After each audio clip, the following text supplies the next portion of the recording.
की हाल है सारे वीर भरा ठीक ठाक हो। कल वड्डी ईद ते मेरे वालों सारे एडवांस ईद मुबारक। तो ईद दे वास्ते जिहड़ियां ना एक नज़म लिखी है तुहाडी नज़र करना।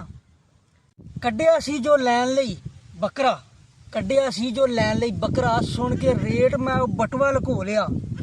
कसमे रब दी झूठ नहीं, इन्हां पटवारियां दी हुकूमत ते कुर्बानी करना भी औखा हो गया।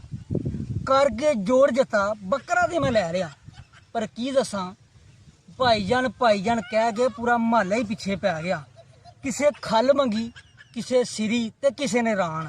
एक वडेरा चाचा साडा वो गोश्त पुट्ठदा ही कह गया। सुन के फरमैशां सब दियां हो के परेशान, मैं सिर फड़ के बह गया। ते जे सब कुछ इन्हां नूं दे छड्डिया, मेरे घर जोगा ते फिर ओजरी ते कलेजी फिफड़ा ही रह गया। अगले दिन हवेली च पाउण गया जदों पट्ठे, अगले दिन हवेली च पाउण गया जद पट्ठे, आवाज मार के मैं फिर सारे ही कर ले कट्ठे। मैं कहा जी गल सच्ची ते खरी करनी, कुर्बानी असी भावें जरूर करनी है, पर फ्रिज है ना जेड़ी वो असी अपनी ही भरनी है। जे किसी ने रोटी बोटी खानी होवे ते आ जाना, जे किसी ने रोटी बोटी खानी होवे ते आ जाना। देग अद्धी असी शोरबे दी धरनी है।